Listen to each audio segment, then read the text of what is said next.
నమస్కారం, ఇది A9 news. Telangana వార్తా ప్రపంచంలో సరికొత్త శకం. నిజం నిక్కచ్చిగా మీకోసం.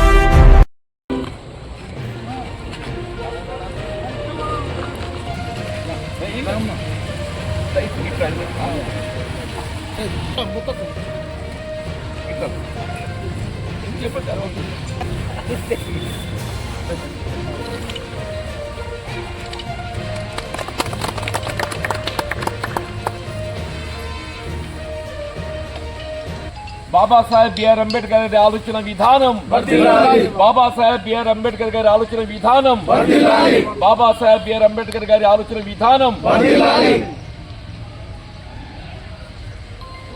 నవభారత రాజ్య దేశ విదేశాలలో భారత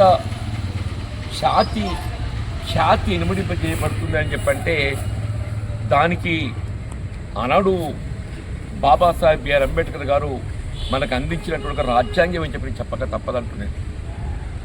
అటువంటి రాజ్యాంగ నిర్మాత బాబాసాహెబ్ బిఆర్ అంబేద్కర్ గారి యొక్క విగ్రహాన్ని మన దుండగులు తొలగింప చేయడం అనేది దాన్ని తీవ్ర నేరంగా పరిగణించాలని చెప్పంటారు.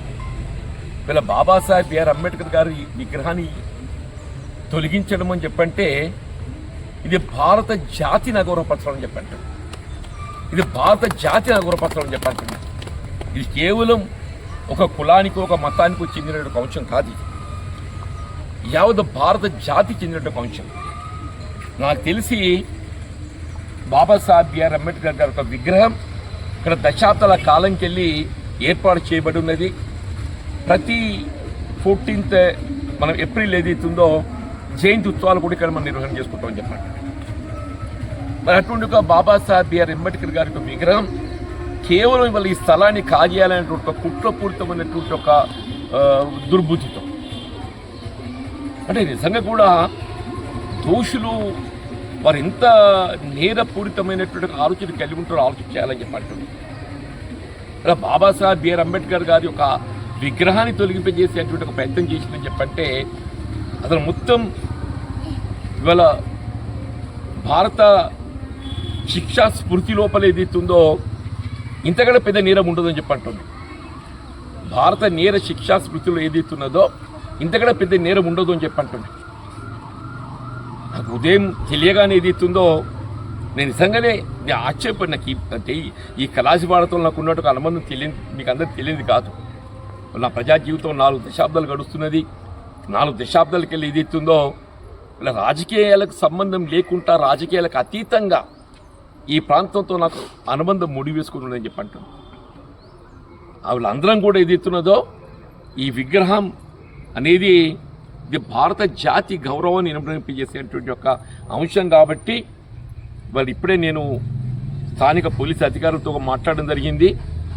దీని బాధ్యులైనటువంటి ఒక దోషులు వారి వెనుక ఎవరు ఉన్నది కూడా ప్రధానమని చెప్పి అంటున్నారు.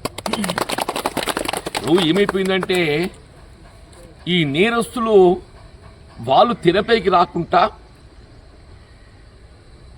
ఇవాళ కేవలం ఏదైతుందో అంశానికి సంబంధం లేని వారిని లోపరుచుకొని వాళ్ళతోని ఈ నేరం చేయించే ప్రయత్నం చేస్తున్నారు. అంటే ఆ కుట్రను ఛేదించాలి.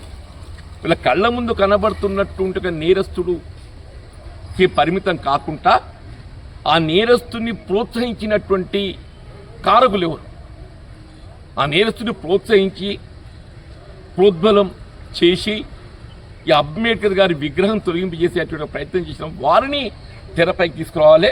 వారందరిపై కూడా ఏదైతుందో మరి చట్టపరమైన చర్యలు చేపట్టబడ్డప్పుడు ఏదైతుందో ఈ భారత జాతి గౌరవాన్ని నిలబెట్టుకున్న వాళ్ళు అవుతామని చెప్పండి.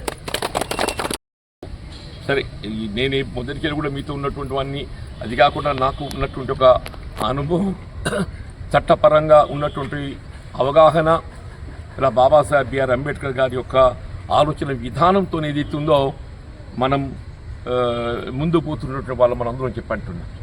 వారి యొక్క ఆలోచన విధానంతో వల్ల ఈ దేశ ఐక్యత, దేశ సమగ్రతతో పాటుగా వీళ్ళ దేశంలో అమలు చేయబడుతున్నటువంటి యొక్క ఏ సంక్షేమ కార్యక్రమం కానీ ఏ అభివృద్ధి కార్యక్రమం కానీ అన్నింటికీ మూలం ఏదైతుందో మరి ఆ భారత రాజ్యాంగ నిర్మాత బాబాసాహెబ్ బిఆర్ అంబేద్కర్.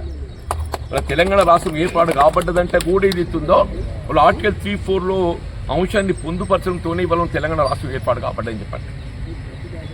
ఇది కేవలం ఒక నిమ్న వర్గాలకే సంబంధించింది అనేది కాకుండా నిమ్న వర్గాలతో పాటుగా బలహీన వర్గాలు, ఉన్నత వర్గాలు అందరికీ కూడా సంబంధించిన అంశం అని చెప్పండి. మహిళల ఆడబిడ్డలు అని చెప్పండి, అల్పసంఖ్యాక వర్గాలని చెప్పంటున్నా. కాబట్టి మరొకసారి స్థానిక పోలీసు అధికారులకి రిపీటెడ్ విజ్ఞప్తి చేస్తున్నాను. దీనికి సంబంధించిన దోషులు తెర ముందు కనబడే వాళ్ళే కాకుండా ఆ తెర వెనుకున్న దోషులను మరి విచారణ చేసి వాళ్లకు శిక్ష పడాలని చెప్పంటారు. ఇప్పుడు తెర ముందు కనబడి దీని విఘ్నం తొలగింపు కారకులు ఏదైతుందో కేవలం నిమిత్తం మాత్రం, వాళ్ళ నిమిత్తం మాత్రం, వాళ్ళ వెనుకే ప్రోత్సహించినటువంటి వాళ్ళు ప్రధానమని చెప్పండి. వాళ్ళని తెర ముందు పట్టుకొచ్చి ఇది మీరు వెంటనే చర్య చేపట్టాలి, మరి లేకుంటే ఇది తీవ్ర ఉద్యమం దాల్చేటువంటి ఒక పరిస్థితి కూడా ఉత్పన్నం అవుతుందని చెప్పండి. తక్షణం ఏదైతుందో ఈ తెర వెనుకున్నటువంటి కుట్రదారులను ఛేదించి వాళ్ళపై చర్యలు తీసుకున్నటువంటి ఒక ప్రక్రియ త్వరలోనే మరి అమలు చేయాలని చెప్పి కోరుతున్నా. అప్పుడు మాత్రం ఏదైతుందో యావత్ భారత జాతి జగిత్యాల ప్రాంతం అంతా కూడా ఏదైతుందో కొంత తృప్తి, అదర్వైజ్ ఏదైతుందో ఇది ఆగేది కాదని చెప్పని కూడా నేను హెచ్చరిస్తున్నాను. Thank you.